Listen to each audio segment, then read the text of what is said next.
Hi folks, Chuck here again with 5 more books that I absolutely love that I think you should know about and ideally go out and read. First one is this one by Jonathan Maberry, which is Ghost Road Blues, and it's the first in his Pine Deep trilogy, which I think I'm right in saying was the first bit of fiction he wrote. I mean, he's now, a multi award-winning author of so many novels and comics and things like that. Dabbles a lot in sort of zombie related fiction. He's a very busy man and a very talented man, and I picked up a copy of this, not this actual copy, but a copy of this way back in the mid 2000s, basically on a hint from a recommendation from someone I knew, and have loved his work ever since. It basically tells the story of a small town in America, which sounds fairly standard. It's the sort of thing that Joe Hill and Stephen King and so many other horror authors do. It's a town with a history. It's a town with dark secrets, and there's an evil growing there. And as with many horror novels that deal with situations and types of creature, because these creatures are quite well known, sort of go, it's the details that make things unique. Unique characters, unique setups and situations, and it's truly creepy, very frightening in places, and a really great read. Ronald Malfi's Come With Me. This is a terrific novel. It's the first Ronald Malfi book that I ever picked up, and so far is, but I've got others that I've got in my to be read pile now based on how much I enjoyed this. It's an intensely creepy and atmospheric novel about a fella whose wife is killed in a another one of America's gun massacres, and when he's going through her personal effects, he finds a hotel receipt and wonders if she's having an affair. So he starts to kind of follow the trail, and it leads him to places he never expected, and that possibly that he ends up regretting going. It is taut and it is traumatic right throughout, and the horror element is very faint. I would almost say it's a thriller, except that there does seem to be a supernatural tinge to it, which is never confirmed. You kind of are led to believe it might just be a suspicion of the protagonist, who is the viewpoint character. As I say, very traumatic. And when I got to the end, it turned out that this was one of those cases where the author had poured out some some personal trauma into this, and I'll leave it to you to read the book and find out what that was about. But the trauma is communicated so well through this. The prose is amazing. The characters are amazing. The writing is brilliant. I would recommend this to anyone. Stepford Wives. This is written by Ira Levin, who also wrote Rosemary's Baby and The Boys from Brazil. So there's a pretty good grounding there. But this is an absolutely horrifying sort of slow burn horror novel about a married couple who moved to an idyllic seeming community. All of the men are sort of successful and wealthy and what have you, and all of the women are kind of Southern belle, there to look after their man types.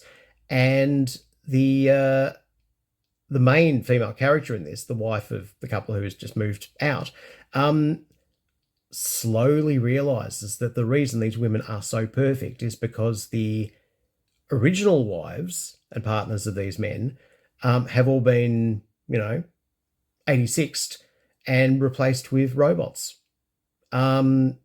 which is horrific in itself, but there's so much else going on underneath there. And there's themes of toxic masculinity. There's themes of unbridled sexism and misogyny. And I mean, considering this was written in the 70s and published in the 70s, the sort of feminism that the men in this novel are reacting against is what we now would regard, hopefully, and if you don't, then we're not in the same boat here, as nothing. the main character works, earns her own money. She's handy around the house. She does her own thing, keeps her own friends, her own company, that kind of thing. She's just got a life. And that's not what these men want. They want, devoted, animated sex toys, essentially. And that alone is horrific, but there's several levels of horror in this, and it remains one of my favorite horror novels of all time.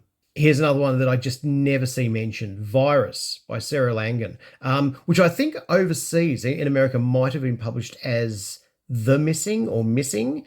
This is a supernatural zombie novel. It's basically, virus-based, that a community in Maine, just up the road from, Stephen King territory, basically, uncover something, and something starts doing the rounds and making the townsfolk change. It's slow burn. It's creepy as hell. It's really, really frightening. And there's a sense that it might be, when you get to the end, that it might be pre-apocalyptic. I loved it. I've loved it ever since I read it, which is, again, perhaps going back to the mid-2000s when this came out. But I never see it mentioned. I never see it on lists of, recommended reading. I'm recommending it.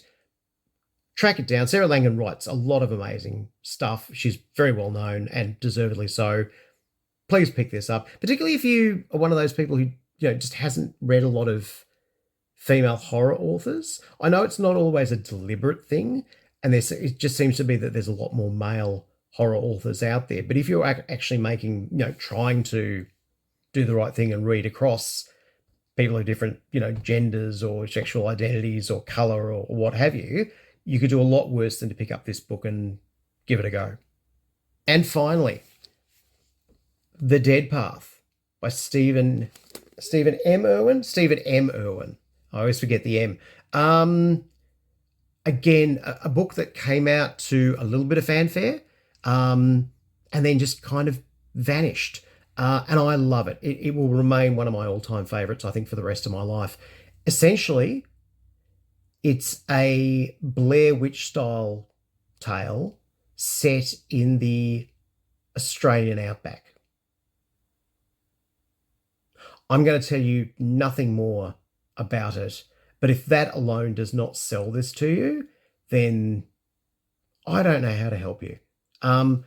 Please do pick this up. He did write. Stephen M. Irwin has written other novels, but to me, this is his magnum opus. And I feel everyone who has an interest in horror should absolutely read it. So there we go. 5 more of those. Agree, disagree, comments, any suggestions for books that you feel might be on my list coming up, or that you feel should be on my list. Some of them I might not have read. There's a lot of books out there. I don't know if you've noticed that. But yeah, comments, queries, concerns, pop them all down below. Let me know what you think.